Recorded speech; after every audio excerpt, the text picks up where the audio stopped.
नमस्कार बच्चों, मैं नीलम भदौरिया, प्रधानाध्यापिका, प्राथमिक विद्यालय पहरवापुर, विकास खंड मलवा, जनपद फतेहपुर। तो बच्चों, जैसा कि हमने कहा था, आज फिर एक नए पाठ के साथ हमारा परिवेश कक्षा 5 पाठ का नाम है मेरा परिवार मेरी प्रेरणा।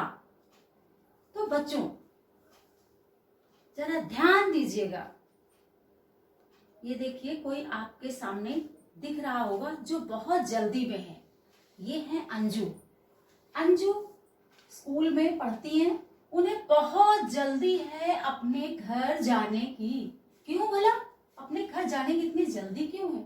आज पर्यावरण संरक्षण में उसका लेख जो सबसे अच्छा था, ये बात वो सबसे पहले अपनी नानी और भैया को सुनाना चाहती है, क्योंकि उसकी नानी और उसके भैया उसकी बात बहुत ध्यान से सुनते हैं। और बच्चों, पता है वो अपने परिवार में किनके साथ रहती है?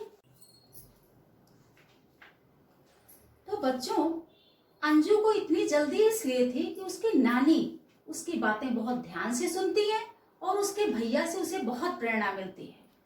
उसकी नानी की देखभाल करने वाला कोई नहीं है, इसलिए वो भी इन्हीं के परिवार में इनके साथ रहती हैं। अंजू के पापा, मम्मी, अंजू के भैया, नानी और अंजू, सारे लोग एक साथ रहते हैं।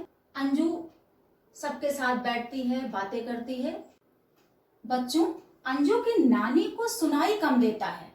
तो पता है, अंजू के पिताजी रोज सवेरे उठकर जोर जोर से अखबार पढ़कर उन्हें सुनाते हैं और उन्हें दिखाई भी कम देता है। फिर भी इस उम्र में भी वो इतने अच्छे अच्छे पकवान बनाती हैं और बनाकर खिलाती हैं। अंजू को बहुत पसंद आता है। अंजू की माँ भी अभी तक जो पकवान बनाती हैं वो अंजू की नानी से पूछती हैं। और बच्चों, अंजू के भैया उनको कम दिखाई देता है, लेकिन फिर भी वो अपना काम स्वयं करते हैं। बच्चों, कभी क्या आपने सोचा है आपके घर में भी बूढ़े होंगे, दादी दादा, नानी नाना। जब व्यक्ति बूढ़ा हो जाता है तो उसे किस तरह की परेशानियां होती होंगी? जैसे चलने में परेशानी हो सकती है, बोलने में किसी किसी को दिक्कत हो जाती है, आंखों में कम दिखाई देता है, बुढ़ापा होने की वजह से काम नहीं कर पाते। आप लोग उनकी मदद करते हो ना? बिल्कुल करते होंगे, हमें पता है। प्यारे बच्चों, अब हम आपको मिलाते हैं अंजू के भैया किशन से। किशन को दिखाई नहीं देता, परंतु वो अपना सारा काम स्वयं करते हैं। जब उन्हें कभी आवश्यकता होती है तब लोग उनकी मदद करते हैं। एक बात और बच्चों, किशन को संगीत बहुत पसंद है। वो शहर गए, संगीत सीख कर आए, अब गांव में वो सबको संगीत सिखाते हैं। 15 अगस्त या 26 जनवरी को विद्यालय के बच्चों को तैयार करते हैं।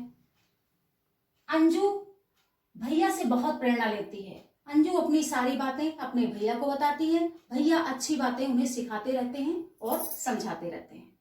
एक दिन भैया ने अंजू से कहा कि अंजू, चलो मेला देखने चलते हैं। लेकिन बेटा, उससे पहले, मेला जाने से पहले हम आपके साथ एक चर्चा करना चाहेंगे। आप ये बताइए कि आपके आसपास भी कोई ऐसा होगा जिसको दिखाई न देता हो, सुनाई न देता हो। तो बच्चों, ऐसे लोगों की मदद आप करते हैं? जरूर करते होंगे। प्यारे बच्चों, क्या आपको पता है लुई ब्रेल फ्रांस का रहने वाला था। वह जब 3 वर्ष का था तो उसकी आंखों में चोट लग गई, जिससे दिखाई देना बंद हो गया। पढ़ने लिखने में उनकी बहुत रुचि थी। वो तरह तरह से उपाय खोजते रहते थे कि किस तरह वो पढ़ाई अपनी जारी करें। आखिरकार उन्होंने एक उपाय खोज ही लिया। मोटे कागज में बिंदुओं को उभार कर पढ़ने का तरीका उन्होंने खोजा। एक मोटे कागज में 6 बिंदुओं को उभारा जाता है, उसी के अनुसार पूरा जो जिनको दिखता नहीं है वो पढ़ लिख सकते हैं। बाद में ये लिपि ब्रेल लिपि के नाम से जानी जाती है। इसी के साथ सुधा चंद्रन, जिनका एक दुर्घटना में पैर नहीं रहा, एक पैर उनका काटा गया, परंतु कृत्रिम पैर के लगवाने के पश्चात उन्होंने नृत्य में बहुत अच्छा प्रदर्शन किया और काफी प्रसिद्ध हुई। एक लोग और और हैं जिनके बारे में हम चर्चा करना चाहेंगे, रविंद्र जैन जी, जिन्हें दिखाई नहीं देता था, लेकिन उन्होंने कई फिल्मों में बहुत अच्छा संगीत दिया। इसी तरह शरद गायकवाड़ जी, जिनका एक हाथ नहीं था, परंतु तैराकी में उन्होंने भारत देश का नाम रोशन किया। तो बच्चों, यदि हौसला है तो कुछ भी असंभव नहीं है। हम अपने हौसले के बल पर बहुत कठिन से कठिन परिस्थितियों में भी अच्छा प्रदर्शन कर सकते हैं। हाँ तो बच्चों, तैयारी पूरी हो गई थी, अंजू के सारे मित्र आ गए थे, भैया उनके सारे लोगों को लेके कहाँ जाते हैं, समझ गए होंगे आप। कहाँ जाते हैं बच्चों? मेला। मेले में सारे बच्चे बहुत खुश थे, रौनक थी। और एक बात और बच्चों, इनके साथ इनकी नानी भी थी। भैया उनके हो गए अंजू के, अंजू उनके दोस्त और नानी, सारे लोग गए, देखा, मेले में घूमे। उसके बाद सबने भेलपूरी खाई। क्या खाई? भेलपूरी। भेलपूरी वाले को भैया ने पैसे दिए। ये लोग 6 लोग थे, लेकिन भेलपूरी वाले ने 5 लोगों के ही पैसे लिए। अंजू लोग बड़े खुश हुए मन ही मन कि अरे 1 लोग का तो पैसा बच गया। खुशफुसाहट ये लोग कर रहे थे। तभी इनके भैया जो किशन थे, उन्होंने देखा कि इन्होंने कम पैसे लिए हैं। जाके उन्होंने दोबारा दुकानदार को पैसे वापस किए। अंजू ने कहा, अरे भैया, अपना तो पैसा बच जाता 1 लोग का, आपने क्यों दे दिया? किशन भैया ने कहा, नहीं बच्चों, ये गलत बात है। किसी की मेहनत की कमाई हमें अपने पास नहीं रखनी चाहिए। ईमानदारी का बहुत अच्छा फल होता है। तो देखा बच्चों, सबके मन में किशन भैया के प्रति और ज्यादा निष्ठा हो गई। इसीलिए अंजू कहती है कि मेरा परिवार मेरी प्रेरणा।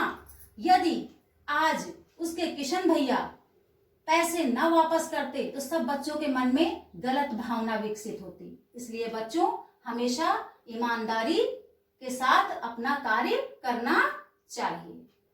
तो बच्चों, अब आती है करने की बारी। किसकी बारी?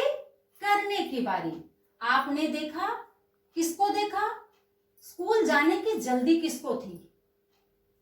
स्कूल गई, फिर वहां से कौन आना चाहता था? अंजू। कहाँ आना चाहती थी? अपने घर। क्यों? बहुत जल्दी क्यों थी उसे आज? क्योंकि उसका लेख बहुत अच्छा था और ये बात वो किससे बहुत जल्दी बताना चाहती थी? अपनी नानी और भैया से। और एक बात और, वो कौन थे जिनकी आंखें बचपन में खराब हो गई थी और उन्होंने एक लिपि तैयार की? अगली बात जरा ध्यान से सुनिएगा। मेले में किशन ने ऐसा क्या किया कि सभी बच्चों के मन में उनके प्रति निष्ठा और बढ़ गई? इन सारे प्रश्नों को आपने सुना, फिर से सुनिए। हमारी कहानी जो हमने बताई वो सोचिए, फिर हमें बताइए कि इनका उत्तर हल करने में आपको कोई परेशानी आ रही है या आप कर लेते हो। हमें उम्मीद है कि आपको ये कहानी, ये बात, ये पाठ बहुत समझ में आया होगा और इससे आपने सीख भी ली होगी।